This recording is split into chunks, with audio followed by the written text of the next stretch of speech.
পেশাজীবী জনতা গড়ে তোলো একতা পেশাজীবী জনতা। এ পর্যায়ে আমরা এসেছি, আমরা প্রশিক্ষিত জনগোষ্ঠী, আমরা সুশিক্ষিত জনগোষ্ঠী, আমরা বিশৃঙ্খলা চাই না, আমরা গণতান্ত্রিক উপায়ে শান্তিপূর্ণভাবে আপনাদের সংসদের মেসেজ দিতে চাই। আমাদের দাবি আদায় হবে ইনশাআল্লাহ। সুতরাং আমরা এসেছি সরকারকে ছোট্ট একটি মেসেজ দিতে। মাননীয় মানবিক সরকার, আপনি ইতিমধ্যে মানবিক সরকার হিসাবে সারা বাংলাদেশের মানুষ ঘোষণা দিয়েছে। আপনি জেনে রাখেন একটি কুচক্রী মহল বিমৃতিতে আওয়ামী প্রেতাত্মা অবস্থান করছে। তারা চাচ্ছে 20,000 ডেন্টাল টেকনোলজিস্টদেরকে বিমৃতির ভেজি থেকে বঞ্চিত করে সারা দেশে একটা যুদ্ধ চালাতে চায়।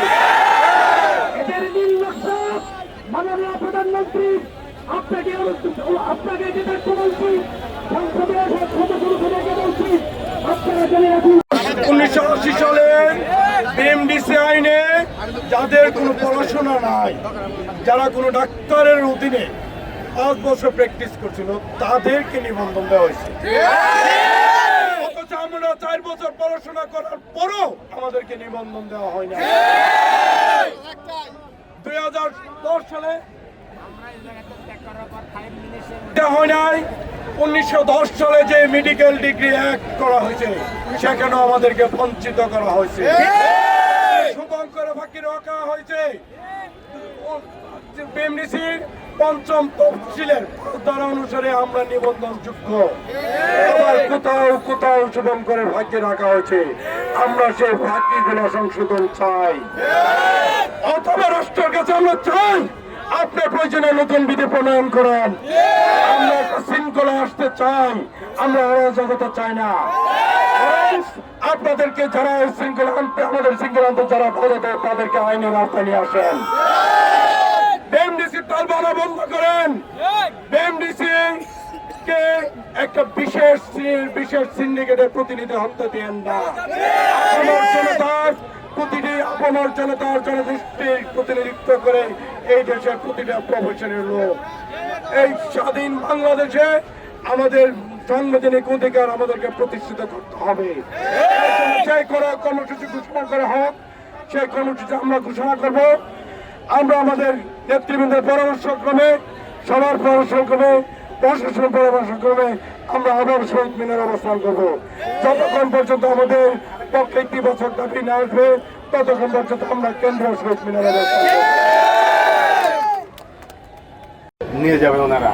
এবং তার আগের হচ্ছে যে, যেহেতু এটা একটা বিজি এরিয়া, ছাত্র সংশ্লিষ্ট এরিয়া, আমাদেরকে বিনীতভাবে অনুরোধ করছেন এখনই যাতে আমাদের লোকজন সব জাতীয় শহীদ মিনারে ফিরে যায় এবং ফিরে যেয়ে ওখানে সমাবেশ করে আমরা না আসা পর্যন্ত। অতএব আমি ডেন্টাল পরিষদের মহাসচিবের দৃষ্টি আকর্ষণ করছি যে আমি এই মুহূর্তে দাঁড়িয়ে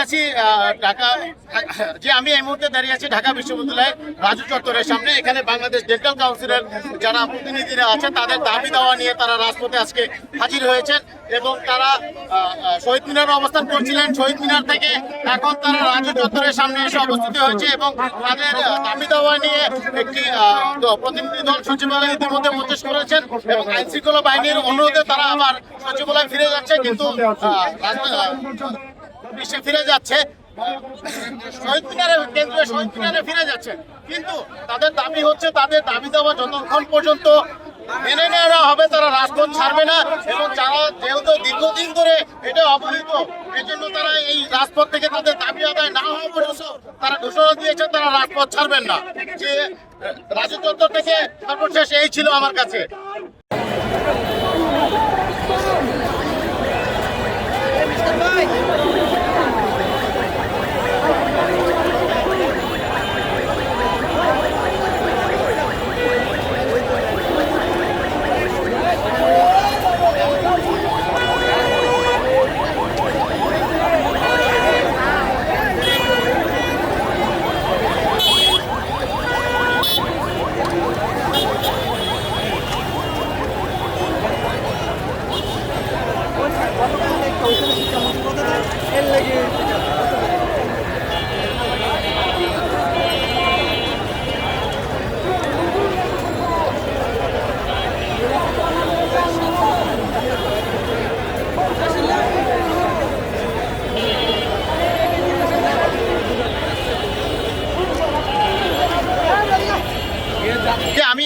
দাঁড়িয়ে আছি রাজু ভাস্কর্যের সামনে।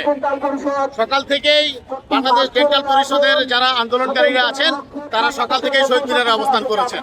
এখন তারা একটি মিছিল নিয়ে রাজুর সামনে এসেছেন এবং এখান থেকে আইন শৃঙ্খলা বাহিনী তাদেরকে বুঝিয়ে পাঠিয়ে দিচ্ছেন যে তারা যাতে শহীদ মিনারে অবস্থান করেন, এবং তাদের পক্ষ থেকে একটি প্রতিনিধি দল বাংলাদেশ সচিবালয়ে গিয়েছে সেখানে কথা বলার জন্য। ওনারা দাবি জানাচ্ছেন ওনাদের যদি বিএমডিসি রেজিস্ট্রেশন না দেয়, ওনাদের দাবি আদায় না হওয়া পর্যন্ত ওনারা রাজপথ ছেড়ে যাবেন না।